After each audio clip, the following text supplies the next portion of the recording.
الطيبين الطاهرين وأصحابه وأولياء أمته أجمعين. أما بعد فأعوذ بالله من الشيطان الرجيم. بسم الله الرحمن الرحيم. وقالوا ربنا عجل لنا قطنا قبل يوم الحساب اصبر على ما يقولون واذكر عبدنا داود ذا الأيد إنه أواب. صدق الله العظيم. مولاي صلی وسلم دائما ابدا علی حبیبک خیر الخلق کلہم. سامعین محترم، دوستو، بھائی بزرگو، آج ہم نے نماز تراویح میں 23 پارے کے دوسرے آدھے سے 24 پارے کے 3 پاؤں تک سماعت کیا ہے. اللہ تعالیٰ سے دعا ہے کہ اللہ تعالیٰ ہمیں نور قرآن سے منور فرمائے. سامعین محترم، آج کے خلاصے کے لیے منتخب آیات میں سے پہلی آیت میں نے آپ کے سامنے تلاوت کرنے کا شرف حاصل کیا ہے. اللہ تبارک و تعالیٰ اس آیت کریمہ میں ارشاد فرما رہا ہے، اور انہوں نے کہا، یعنی کنہوں نے؟ کافروں نے. اور کافروں نے کہا، اے ہمارے رب، ہمارا حصہ ہمیں حساب کے دن سے پہلے جلد دے دے. تم یعنی اے محبوب صلی اللہ علیہ وسلم، آپ ان کی باتوں پر صبر کریں اور ہمارے نعمتوں والے بندے داؤد کو یاد کریں، بے شک وہ بڑا رجوع کرنے والا تھا. سامعین محترم، اگر آپ اس آیت کریمہ پہ غور کریں تو اللہ تبارک و تعالیٰ یہ واضح طور پر بیان کر رہا ہے کہ کفار آقا کریم صلی اللہ علیہ وسلم کو طرح طرح کی ایذا پہنچاتے تھے. اور کفار میں سے نضر بن حارث نے مذاق اڑانے کے طور پر یہ کہا کہ اے محبوب صلی اللہ علیہ وسلم، آپ اللہ تبارک و تعالیٰ سے یہ فرما دیں کہ اس نے جو ہمارے لیے آخرت میں عذاب تیار کر رکھا ہے ہمیں دنیا میں دے دے. اگر وہ ہمیں دنیا میں عذاب دے دے گا تو ہم قبول کر لیں گے. اس طرح کی باتیں وہ کرتے رہے اور حضور علیہ السلام کو ایذا پہنچاتے رہے. اللہ تبارک و تعالیٰ نے قرآن مجید میں یہ واضح طور پر اعلان کیا کہ محبوب، یہ جو آپ کو ایذا پہنچاتے ہیں آپ اس پر صبر کیجیے، اور آپ یاد کیجیے ہمارے ان محبوبوں کو جن کو ہم نے کئی کئی نعمتوں سے نوازا تھا. اور 3 انبیاء کرام کا مسلسل اللہ تبارک و تعالیٰ نے ذکر کیا، جس میں سب سے پہلے حضرت داؤد علیہ السلام ہے. اور کی جگہ دوستو کہ اللہ تبارک و تعالیٰ نے حضرت داؤد علیہ السلام کو یاد کرنے کا حکم دیا، کیونکہ وہ اللہ تبارک و تعالیٰ کے برگزیدہ نبی تھے. اللہ تبارک و تعالیٰ نے ان کو خوب مال و دولت سے نوازا تھا. اللہ تبارک و تعالیٰ نے حضرت داؤد علیہ السلام کو ظاہری اور باطنی، دینی اور دنیاوی قوت سے نوازا تھا. وہ ایک دن روزہ رکھتے اور ایک دن افطار کرتے تھے. نصف شب سوتے اور نصف شب عبادت کیا کرتے تھے. وسیع سلطنت کے بادشاہ بھی تھے، جلیل القدر نبی بھی تھے. انہیں ذکر کرنے والا دل اور شکر کرنے والی زبان اللہ تبارک و تعالیٰ نے عطا فرمائی تھی، اور سحر طاری کرنے والی آواز اللہ تعالیٰ نے انہیں عطا فرمائی. جب آپ زبور کی تلاوت کرتے، حضرت داؤد علیہ السلام پر زبور نازل ہوئی تھی نا، تو جب آپ زبور کی تلاوت کرتے تو پرندے بھی فضا میں رک جایا کرتے تھے. حمد باری تعالیٰ میں رب اللسان ہوتے تھے تو پہاڑ بھی مصروف حمد ہو جایا کرتے تھے. تو فرمایا، اے محبوب، آپ ہمارے داؤد کو یاد کیجیے کہ کتنی نعمتیں اللہ تبارک و تعالیٰ نے ان کو عطا فرمائی تھی، اور کیسے وہ اللہ تبارک و تعالیٰ کی محبت میں فدا تھے. اسی طریقے سے آگے حضرت سلیمان علیہ السلام کا دوسرا قصہ بیان ہوا ہے. محبوب، آپ ان کے بیٹے یعنی داؤد علیہ السلام کے بیٹے حضرت سلیمان علیہ السلام کو یاد کیجیے. حضرت سلیمان علیہ السلام کا قصہ ہم پیچھے سن چکے ہیں. ان دونوں حضرات کے قصے کے بعد اللہ تبارک و تعالیٰ نے فرمایا، محبوب، آپ تیسرا قصہ یعنی حضرت ایوب علیہ السلام کا قصہ بھی یاد کیجیے حضرت ایوب علیہ السلام کو اللہ تبارک و تعالیٰ نے مشقت اور آزمائش میں مبتلا فرمایا تھا، یعنی اللہ تبارک و تعالیٰ نے آپ کو سب کچھ دیا اور اس کے بعد آپ کو مشقت اور آزمائش میں مبتلا کر دیا۔ اللہ تعالیٰ نے یہ تینوں قصے ذکر کیوں کیے دوستو؟ اگر آپ ان تینوں قصوں کی طرف غور کریں تو اللہ تبارک و تعالیٰ نے یہ واضح فرمایا ہے کہ حضرت داؤد اور حضرت سلیمان علیہ السلام سے زیادہ نعمت مال اور وجاہت والا کوئی نہیں تھا، اور حضرت ایوب علیہ السلام سے زیادہ مشقت اور آزمائش میں مبتلا ہونے والا کوئی اور نہ تھا۔ اسی لیے اللہ تعالیٰ نے یہ تینوں قصے اپنے محبوب کو صبر کی تلقین کرتے ہوئے یاد دلائے۔ فرمایا وَاذْكُرْ عَبْدَنَا أَيُّوبَ إِذْ نَادَىٰ رَبَّهُ أَنِّي مَسَّنِيَ الشَّيْطَانُ بِنُصْبٍ وَعَذَابٍ، اور ہمارے بندے ایوب کو یاد کیجئے جب اس نے اپنے رب کو پکارا کہ مجھے شیطان نے تکلیف دی اور ایذا میں مبتلا کر دیا۔ دوستو حضرت ایوب علیہ السلام حضرت یعقوب علیہ السلام کی نسل سے ہیں۔ آپ کے پاس ثروت و غنا کی بہتات تھی، باغات اور حویلیاں تھیں، زرعی زمینیں تھیں، اور نوکر چاکر تھے اور کئی بیٹے تھے۔ اللہ کی طرف سے آزمائش کا وقت آیا، اولاد ہلاک ہو گئی، مال مویشی سب ختم ہو گیا، باغات اجڑ گئے، حویلیاں زمین بوس ہو گئی، عزیز و اقارب نے اپنے تیور بدل لیے، اور تکلیف اور بیماری کے اندر آپ مبتلا ہو گئے۔ بعض تفاسیر کے اندر یہ آزمائش 18 سال لکھی ہوئی ہے کہ 18 سال حضرت ایوب علیہ السلام اس آزمائش میں مبتلا رہے، مگر حضرت ایوب علیہ السلام نے اپنی روش نہ بدلی اور صبر و شکر کا دامن ہاتھ سے نہ جانے دیا۔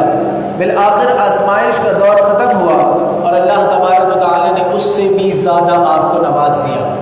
یعنی یہ تینوں قصے آقا کریم صلی اللہ علیہ وسلم کو یاد دلائے۔ اس کا مطلب یہ ہے کہ اللہ تبارک و تعالی آپ کی امت اس سے یہ چاہتا ہے کہ وہ بھی تکلیف و ابتلا میں انبیاء کو دیکھا کرے کہ کیسے انبیاء علیہ السلام نے اپنی زندگی گزاری ہے، اور سب سے زیادہ تو حضور نبی کریم صلی اللہ علیہ وسلم نے کس طرح تکلیفات کے ساتھ کفار کی تکلیفات برداشت کرتے ہوئے زندگی گزاری، اور کیسے آپ شکر گزار تھے، ساری رات آپ کھڑے رہتے، ہر دن آپ روزہ رکھتے۔ کسی نے عرض کی یا رسول اللہ صلی اللہ علیہ وسلم ساری رات کیوں کھڑے رہتے ہیں؟ تو فرمایا کیا میں اپنے رب کا شکر گزار بندہ نہ بنوں؟ اللہ تبارک و تعالی نے قرآن مجید میں اعلان کر دیا، اے محبوب کچھ دیر آرام فرما لیا کرے، ساری رات کھڑے نہ ہوا کرے، دن میں روزے رکھتے تھے۔ صحابہ نے دیکھا تو روزے رکھنے شروع کر دیے، تو فرمایا اے میرے صحابہ مجھے تو اللہ تعالیٰ کھلاتا ہے، وہ مجھے کھلاتا ہے پلاتا ہے، لہٰذا تم یہ صوم مثال نہ رکھا کرو، روز کے روزے نہ رکھا کرو۔ یعنی آقا کریم صلی اللہ علیہ وسلم کی شان دیکھیے تو امت کو یہ سبق دیا جا رہا ہے، کہیں وہ پھنس جائے یا کسی سے اسے تکلیفات پہنچے اور کوئی اسے طرح سے پریشان کرے تو اسے چاہیے کہ وہ انبیاء علیہ السلام کی پیروی کرے، حضور نبی کریم صلی اللہ علیہ وسلم کی سیرت مبارکہ کو سمجھے، پڑھے اور اس سے صبر حاصل کرے کہ کیسے ہم نے زندگی میں صبر کے ساتھ چلنا ہے۔ جہاں اللہ تبارک و تعالیٰ نے ہم نے پچھلے موضوعات میں سنا کہ تکلیفات دینے والوں کے حوالے سے بیان کیا کہ ان کی پکڑ کیسی ہوگی، وہاں اب یہاں پر اللہ تبارک و تعالیٰ نے جن کو تکلیفات دی جاتی ہے انہیں فرمایا کہ وہ رسول کائنات صلی اللہ علیہ وسلم کی طرف نظر رکھا کریں، اللہ تبارک و تعالیٰ ان کی تکلیفات میں انہیں صبر عطا فرمائے گا۔ آگے چلتے ہیں دوستو، تو اللہ تبارک و تعالیٰ نے قرآن مجید کے اندر مثال کے ساتھ سمجھایا ہے، کیا کمال! فرمایا ضرب اللہ مثلا رجلا فیہ شرکاء متشاکسون ورجلا سلما لرجل هل يستویان مثلا الحمد للہ بل اکثرهم لا یعلمون۔ اللہ تبارک و تعالیٰ نے مثال کے ساتھ سمجھایا اور بیان فرمایا کہ اے محبوب آپ ان لوگوں سے کہیے کہ اگر ایک غلام کے کئی مالک ہوں اور وہ تمام کے تمام مالک چاہتے ہوں یہ غلام ہمارا ہو جائے اور جو ہم کہیں وہ کریں تو وہ غلام پھنس جائے گا، اور اسی طریقے سے اگر ایک غلام اور وہ غلام اسی کی پیروی کرے، اسی کے مطابق چلے، تو وہ اب بتاؤ ان دونوں میں سے کامیاب کون ہے؟ یہ مثال اللہ تعالیٰ نے قرآن مجید میں بیان کی ہے اور فرمایا واضح طور پر ایک مومن اور کافر کی اللہ تبارک و تعالیٰ نے یہاں پر مثال دی ہے کہ مومن وہ ہے کہ جو ایک آقا کو مانتا ہے، یعنی ایک رب کو مانتا ہے اور اس رب کی محبت میں وہ فدا ہے اور اسی کے مطابق وہ اپنی زندگی بسر کر رہا ہے، توحید کے مطابق وہ اپنی زندگی کو لے کر چل رہا ہے اور پوری زندگی رب کو راضی کرنے میں لگا ہے۔ اور فرمایا کہ ایسی رضا اللہ تبارک و تعالیٰ کی حاصل کرنا چاہتا ہے کہ اگر وہ کہیں پھنس بھی جائے تو وہ اللہ تعالیٰ سے عرض کر دے تو اللہ تبارک و تعالیٰ اس کو معاف فرمانے والا ہے اور اس کو کامیابی دینے والا ہے۔ لہٰذا مومن کا تو بڑا پار ہے۔ اور رہی بات کافر کی تو اس نے کہیں آقا بنا رکھے ہیں، کہیں مالک بنا رکھے ہیں۔ اب ہر مالک چاہتا ہے یہ ہماری طریقے سے چلے، یعنی ہم جو کہہ رہے ہیں وہ کریں۔ اب وہ بیچارہ پھنس گیا کہ مانے کس کی۔ اور فرمایا دوسری بات یہ کہ اگر اسے کوئی ضرورت ہے اس غلام کو تو وہ کون سے مالک کے پاس جائے، کس سے عرض کرے کہ مجھے یہ مسئلہ ہے، مجھے یہ مصیبت ہے، وہ کس کو بتائے؟ تو اللہ تعالیٰ نے یہاں پر واضح کر دیا اور تمام اہل اسلام کو یہ خبر کر دیا اگر تم کامیابی چاہتے ہو تو دنیا کی طرف، دنیا کے مال و متاع کی طرف، دنیا کے لوگوں کی طرف تمہاری نظر نہیں ہونی چاہیے۔ جیسے کہ پیچھے بیان کیا کہ مومن ایسا ہوتا ہے کہ جس کی نگاہ اپنے رب پر ہوتی ہے اور وہ ہر وقت اپنے رب پر ہی نگاہ رکھتا ہے، تو فرمایا اللہ تبارک و تعالیٰ کا وہ بندہ ہو جاتا ہے اور اللہ تعالیٰ اسے اپنی بارگاہ میں قبول فرما لیتا ہے، اور لہٰذا اس کی جو بھی لغزشات ہوتی ہیں، جو بھی مصیبتیں ہوتی ہیں، اللہ تبارک و تعالیٰ اپنے کرم سے وہ معاف فرماتا رہتا ہے اور اسے عطا فرماتا رہتا ہے۔ دوستو آگے چلتے ہیں تو اللہ تعالیٰ نے اسی مومن کی تعریف میں یہ فرمایا کہ جب کوئی مومن ہوتا ہے تو آخر اس کی مدد کرنے والے ہوتے کیسے ہیں اور کس کس طریقے سے اس کی مدد کی جا رہی ہوتی ہے۔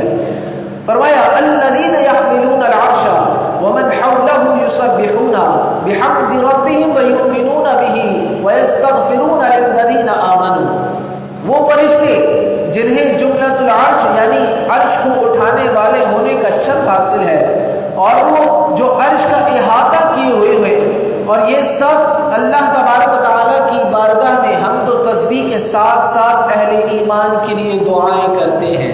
وہ عرض کرتے ہیں اے باری تعالیٰ تیری رحمت اور علم ہر چیز کو احاطے میں لیے ہوئے ہے، بس تو مغفرت فرما دے ان لوگوں کی جو توبہ کرتے ہیں اور تیری راہ کی اتباع کرتے ہیں۔ یعنی فرشتے بھی ان لوگوں کے لیے دعا کرتے ہیں جو اللہ تبارک و تعالیٰ کی راہ کو اختیار کرتے ہیں۔ یعنی انسان کوشش کرنا شروع ہو، زمین و آسمان اس کو اللہ کی اتباع کے لیے ایک کرنے کی کوشش کرتے ہیں، اللہ تبارک و تعالیٰ کی اتباع کی طرف اس کو لانے کی کوشش میں لگ جاتے ہیں۔ فرشتے اللہ تبارک و تعالیٰ سے عرض کرنے لگ جاتے ہیں اے اللہ یہ تیری بارگاہ میں آنے کی کوشش کرتا ہے، لہذا تو اسے اپنا بنا لے۔ فرمایا فرشتے اور بھی عرض کرتے ہیں اور کہتے ہیں اے باری تعالیٰ تو انہیں دوزخ کے عذاب سے بچا لے، اور اے ہمارے رب تو انہیں دائمی باغات میں داخل فرما دے جن کا تو نے ان سے وعدہ کر رکھا ہے، اور ان کے آبا اور ان کی بیویوں اور ان کی اولاد میں سے جو نیک ہے انہیں بھی داخل فرما دے، بے شک تو ہی حکمت والا ہے اور غالب ہے۔ آگے فرماتے ہیں اے باری تعالیٰ ان کو عذابوں سے بچائے رکھ، اور جیسے تو نے اس دن عذابوں سے ان کو اگر بچا لیا تو بے شک تو ہی ان پر مہربانی فرمانے والا ہے، اور یہی سب سے بڑی کامیابی ہے۔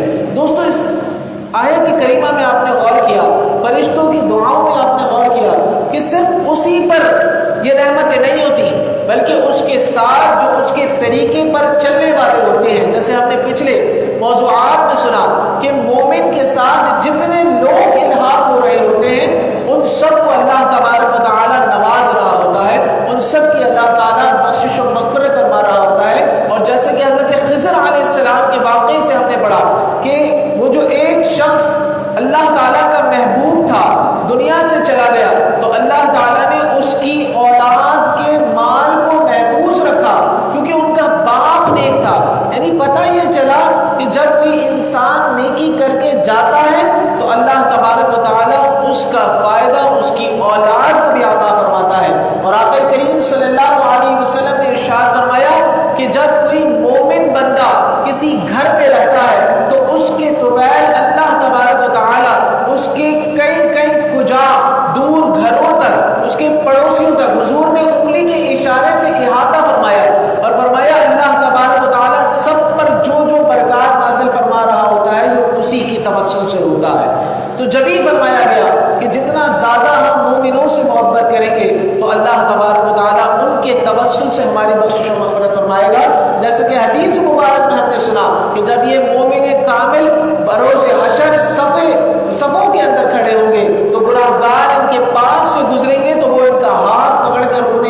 ہم اکیلے جنت میں نہیں جا سکتے، ان کو ساتھ لے کر ہم جنت میں جائیں گے۔ لہٰذا پتہ یہ چلا کہ ایمان کامل کی طاقت کیا ہوتی ہے، اور جس طرح ہم نے قرآن مجید میں مومن کامل کی کئی مثالیں سماعت کی ہیں، آگے ایک اور مثال، آخری مثال جس کے بعد ہم اختتام کی طرف بڑھیں گے۔ اللہ تبارک و تعالیٰ نے حضرت موسیٰ علیہ السلام کی قوم کے ایک مومن کامل کا ذکر کیا ہے۔ ویسے تو پیچھے کئی دفعہ ہم حضرت موسیٰ علیہ السلام کے واقعات کو سماعت کر چکے ہیں، اور اللہ تبارک و تعالیٰ نے ہر صورت کے اندر کہیں نہ کہیں حضرت موسیٰ علیہ السلام کا تذکرہ کیا ہے، لیکن یہاں پر حضرت موسیٰ علیہ السلام کی قوم کے ایک مومن کامل کا ذکر کیا ہے۔ فرمایا وَقَالَ الَّذِي آمَنَ يَا قَوْمِ إِنِّي أَخَافُ عَلَيْكُمْ مِثْلَ يَوْمِ الْأَحْزَابِ، اور وہ ایمان والا بولا اے میری قوم مجھے تم پر اگلے گروہوں کے دن کا ایسا خوف ہے۔ یعنی وہ مومن کامل کیا بات کر رہا ہے، اسے سماعت کرتے ہیں۔ حضرت موسیٰ علیہ السلام نے جب فرعون کو اپنے نبی ہونے کا بیان کیا اور معجزات دکھائے تو فرعون نہ مانا، ہٹ دھرمی پر لگا رہا، اور اس نے کہا کہ حضرت موسیٰ علیہ السلام کو معاذ اللہ قتل کرنے کی تیاریاں کی جائیں۔ تو یہ ایک مومن کامل بھی تھا جسے اللہ تعالیٰ نے ایمان عطا کیا تھا، وہ خفیہ ایمان اپنے قلب میں بسائے رکھا تھا، تو وہ دوڑتا ہوا آیا اور اس نے کہا ہے میری قوم تم اس شخص کو ہلاک کرنا چاہتے ہو جو یہ کہتا ہے کہ اللہ کی عبادت کرو اور میں اللہ کا رسول ہوں، تم اس شخص کو مارنا چاہتے ہو جو تمہیں سیدھا راستہ دکھاتا ہے۔ لہٰذا جب فرعون نے یہ سنا کہ ایک شخص حضرت موسیٰ علیہ السلام کا ساتھ دینے لگا ہے، جیسے ہم نے پیچھے سماعت کیا تھا دوستوں، جب کوئی ایمان والوں کا ساتھ دیتا ہے تو اللہ تبارک و تعالیٰ کفر پر بھی خوف اور لرزہ طاری کر دیتا ہے، تو فرعون پر لرزہ طاری ہو گیا، کہیں میری قوم اس کی باتوں میں آ کر حضرت موسیٰ علیہ السلام پر ایمان نہ لائے۔ یعنی آپ دیکھیے دوستو، اس واقعے کو سنانے کا مقصد کیا ہے کہ جب انسان کے قلب میں ایمان کامل بس جاتا ہے تو ہر باطل اس سے ڈرنے لگ جاتا ہے، ہر برائی اس سے دور ہٹنے لگ جاتی ہے۔ جیسے حضرت عمر فاروق رضی اللہ تعالیٰ عنہ کے حوالے سے آقا کریم صلی اللہ علیہ وسلم نے ارشاد فرمایا اے عمر تیرا ایمان ایسا ہے کہ جہاں سے تو گزر جاتا ہے وہاں سے شیطان بھی نہیں گزرتا۔ تو یہی اس مومن کامل کی شان ہے کہ فرمایا اس نے کہ ہے فرعون تو حضرت موسیٰ علیہ السلام کو قتل کرنا چاہتا ہے، تو فرعون ڈر گیا، تو اس نے مذاقیہ باتیں کرنی شروع کر دی، اور تاکہ لوگوں کا دھیان ہٹے اس نے کہا ہے میرے لوگوں ذرا سیڑھی لگاؤ میں دیکھوں تو صحیح کہ موسیٰ کا رب کہاں بیٹھا ہے۔ اس طرح کی باتیں کرنی شروع کر دی۔ اللہ تبارک و تعالیٰ نے فرعون کو اور اس کے لوگوں کو اللہ تعالیٰ نے سب کو تباہ و برباد کیا، لیکن اللہ تبارک و تعالیٰ نے اس مومن کامل کی بخشش و مغفرت فرما دی۔ اللہ تعالیٰ نے اسے دنیا میں بھی محفوظ رکھا اور آج بھی وہ محفوظ ہے، اور اللہ تعالیٰ نے اس کے لیے اعلیٰ جنت تیار کی ہے۔ جیسے کہ سورہ یاسین میں ہم نے سماعت کیا کہ یہ جنت میں جانے کے بعد ہی اللہ تبارک و تعالیٰ سے عرض کرتے ہیں اے اللہ کاش میں اپنی قوم کو یہ بتا سکتا کہ اللہ تعالیٰ نے مجھے کتنی نعمتوں سے نوازا ہے۔ تو یہ مومن کامل کی شان ہے کہ دنیا میں رہتے ہوئے بھی مدد کرتے ہیں اور دنیا سے جانے کے بعد بھی عرض کرتے ہیں اے باری تعالیٰ کاش یہ لوگ سیدھی راہ پر چلتے۔ یہی تو وجہ ہے کہ حضرت عمر فاروق رضی اللہ تعالیٰ عنہ کے زمانے میں ایک مومن کامل تھا جسے حضرت عمر فاروق رضی اللہ تعالیٰ عنہ بے پناہ محبت کرتے تھے۔ احادیث کے اندر وارد ہے کہ اس مومن کا انتقال ہو گیا، حضرت عمر فاروق رضی اللہ تعالیٰ عنہ اس کے جنازے میں شرکت نہ کر پائے۔ چند دنوں بعد آپ نے کہا کہ وہ کہاں گیا جو فجر میں، ظہر میں، عصر میں، مغرب میں، عشاء میں ہمارے ساتھ نمازیں پڑھتا تھا؟ لوگوں نے کہا حضور اس کا تو راتوں رات چند دن پہلے انتقال ہو گیا تھا، ہم نے تو نماز جنازہ پڑھ کر کفن دفن دے کر اسے دفن کر دیا ہے۔ لہٰذا حضرت عمر فاروق رضی اللہ تعالیٰ عنہ نے فرمایا کہ مجھے اس کی قبر پر لے چلو۔ اس کی قبر پر گئے تو حضرت عمر رضی اللہ تعالیٰ عنہ نے فرمایا کہ میں نے سنا ہے کہ جو مومن کامل ہوتا ہے، جو تقوی والا ہوتا ہے، جو خوف خدا رکھنے والا ہوتا ہے، اللہ تعالیٰ اسے 2 جنتیں عطا فرماتا ہے۔ تو قبر کے اندر سے اس مومن کامل نے جواب دیا کہ اللہ تعالیٰ نے مجھے 2 جنتیں عطا فرمائی ہیں۔ تو دوستو یہ ہوتا ہے مومن کامل، اللہ تعالیٰ ایسی طاقت دے دیتا ہے جب انسان ایمان کے راستوں میں چلتا ہے تو زمین و آسمان اس کے لیے دعائیں کرتی ہیں، یہ فرشتے اس کے لیے دعائیں کرتے ہیں، اللہ تبارک و تعالیٰ اس کی حفاظت کرتا ہے، اور اس طرح اس کی دنیا پیچھے بھاگتا ہے آخرت اس کی ہو جاتی ہے، تو اللہ تعالیٰ ہمیں ایمان کامل عطا فرمائے، اللہ تعالیٰ ہمیں اپنی محبت عطا فرمائے۔ اللہ تعالیٰ سے دعا ہے جو کچھ ہم نے سماعت کیا اس پر ہمیں عمل کرنے کی توفیق عطا فرمائے۔ الحمدللہ رب العالمین، والصلاۃ والسلام علی سید الانبیاء والمرسلین وعلی آلہ واصحابہ اجمعین۔ اللهم ربنا آتنا في الدنيا حسنة وفي الآخرة حسنة وقنا عذاب النار۔ اللهم انت السلام ومنك السلام وإليك يرجع السلام۔